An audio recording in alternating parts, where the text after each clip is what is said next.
Good afternoon, ladies and gentlemen. I stopped complaining about government many years ago because I believe that the muscle you develop to be a critic and the muscle you develop to be a problem solver are two kinds of muscles. And it's difficult for you to be a problem solver if you invest heavily by being a critic.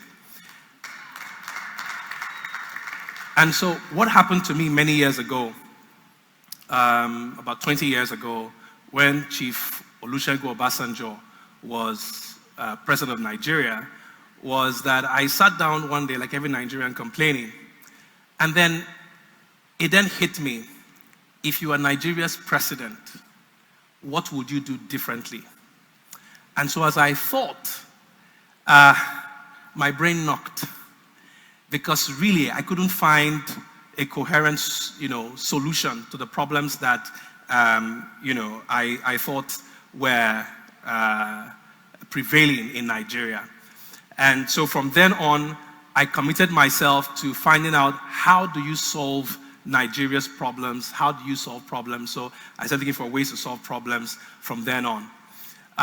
So I have three basic assumptions. Whether you are dealing with communities, organizations, or nation building, the truth is that every organization and every group is only as great as the individuals that make up that organization. Second is that great groups, organizations, or great nations are organized. And third, the potential of a great organization or nation, in the case of Nigeria, can be measured. And so, if you look at this picture, I'm not sure what do you think this is? Right? Now, this was a bank test in 2008. And I thought I had seen it all until a few years after I saw this. Now, these people, are all job seekers. Right? And the truth is, when people say that they are looking for a job, and they don't get one, and we want to raise the capacity of our young people, what we are really saying is how do we develop the problem-solving capacity of our young people? How do we create opportunities on one hand and also build capabilities on the other hand? And how do we ensure that the opportunities match the capabilities being developed? And so, if you look at this, it's a huge national problem, but it's also a huge opportunity. Because therein lies the opportunity we have for our young people and our nation. And so I would speak with regards to how do we, stimulate this energy that we have, locked within each of our young people here. Now you can see that there is a simple equation I have before us, that organization is the summation of the individuals within that organization. And you look at this equation here, it's from physics, part of my borrowing that from physics, is that potential energy has the same equation as work done, right? And that's the equation right there. But let me do a little breakdown for you. When we say that somebody has potential, what we are really saying, again from physics, is that the person has the capacity to apply personal force to make progress in a defined direction, right? And though it is true in physics, it's also true in social environments or social life, that we are saying in essence that work done is how we produce, how we create value, the value creating capacity of our young people.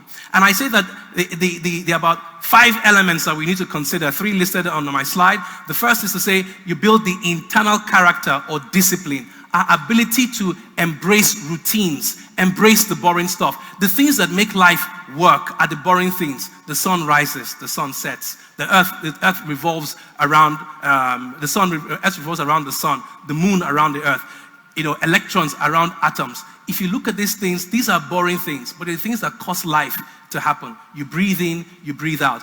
These are the things that define us, our routines.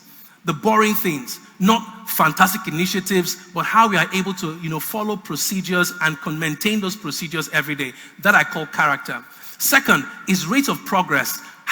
What's the speed of speed? How quickly are you making progress? Again, in that defined direction, okay? Like the song would say, that the more money you have, the more money you can have. The more friends you have, the more friends you can have. The more knowledge you have, the more knowledge you can have. It seems ironical that in order for you to have more knowledge, you need to get more knowledge, because the more you have, the more you can soak up. And lastly is what I call distance or defined direction. This is the power of imagination and vision. And if you think about it, those who complain lack the power of imagination, lack the power of vision, your ability to see clearly, this is where I intend to go, and how do I get from this point to the next point? So I've defined these things here, and these things are true. They are true for individuals, they are true for corporations, they are true for governments, and they are true for nations. Now, lest I forget, two other things that we need to capture when looking at that equation is that first, you must overcome the law of inertia. And for many of us, we find it difficult to overcome that inertia. How do we stand up and how do we get up and go, right? And there are two ways. Either you bootstrap yourself in order to make that progress, or you jump on a moving train. So I have found that to be quite useful in my career. Initially, I started out as a freelance consultant. It got to a point I was living like a retired man, having done some work, you earn some money, and then you leave and you've not maximized yourself. And I said, how can I, achieve much more with my life? And I looked around and found people who were doing greater things than I was. And so I decided to go join them and go volunteer. In my case, I volunteered with a well-known person in Nigeria called Professor Patu Tomi, and I went and I took on his own consulting outfit, and I ran that consulting outfit for a while. What many people did not realize was that in my contract, there was no salary, but there was work. And so that work allowed me to, exposed me to all kinds of things. And so I quickly built capacity, skills, relationships, and all that. And it was in the course of doing that I got engaged by a multinational consulting firm, and everything else, spilled from there. And so when you find young people, you say, look, what are you doing for yourself?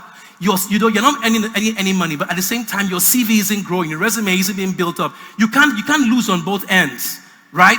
So first thing is that, like my wife and I like to say that, person when they sow Gary get plan, right? The problem, I say they sow Gary, you don't get plan. So if you choose not to earn in the short term, at least be doing things, volunteer, let your resume be growing in the course of all the things you are doing. And it is true for individuals, it's true for organizations, it's true for nations.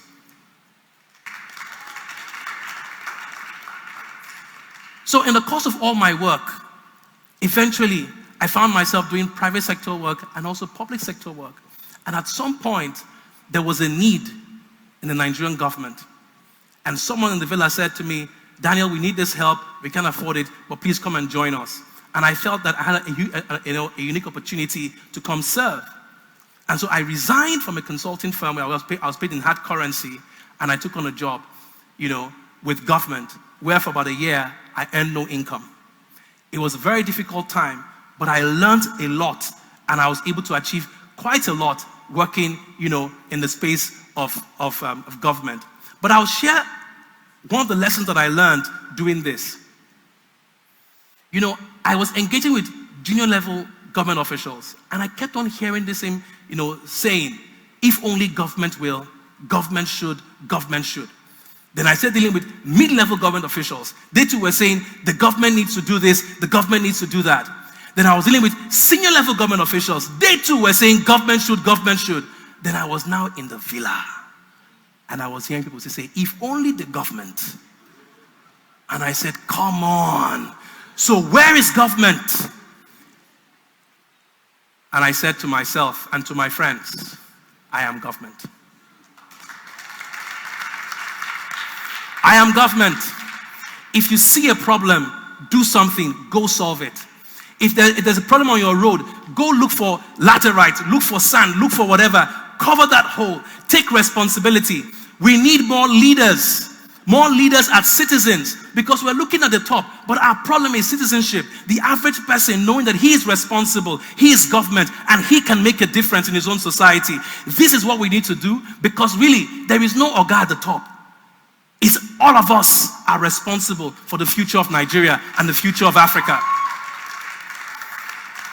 And in the course of doing that, we have to learn how to organize, how to coordinate, and how to make things happen. And then we have to find ways of communicating. in coherent ways that allows us to get buy-ins and to bring other people to make things happen around our local communities and our societies. I believe that problem solving and value creation is at the local level, not at the global level, because the global is the aggregate of the local and community activities. And this is what I believe is the future of Africa. We need to find solutions that are local and solutions that come from within us and stop looking out there for our solutions. So I will share, in rounding up, I will share one of the experiences we had, just my last assignment, where we ran what we called the ERGP labs. Here, we crowdsourced intelligence from both the public sector and private sector. People who had, companies that we believed could give us, cascade effect across the entire country. And so what we had over 300 participants, about 180 organizations represented, and about 6 weeks where we were all locked in one location, representing 67,200 man-hours, having 20 syndicate sessions. In these meetings, we had ministers come in, heads of agencies, and all that. And I had never seen this kind of camaraderie anywhere in Nigeria, because you found civil servants working passionately to solve the problem of private sector.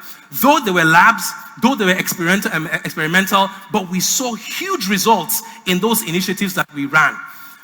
It wasn't well televised, it wasn't hugely publicized, but we saw the results that came out of this program. I remember one of the sessions we had the public sector people on left hand and private sector guys on the other hand. And then we said to them, how many of you have sent messages to the public sector, my colleagues in the public sector, and you got no answers? And people raised up their hands. How many of you, among my colleagues in the public sector, believe that your silence is an answer? And they all raised up their hands. And so we said, let's try to unpack it. And so we spent time trying to resolve all these things. But at the end, we found people working passionately to genuinely solve problems. So the truth is that we are government. And with all the things that we did, and all the motion, with all the progress we saw happen, I remember a development partner had a meeting with me, and he said, what is your takeaway from all this work that you guys did? And I said to him that my example is from the movie Predator.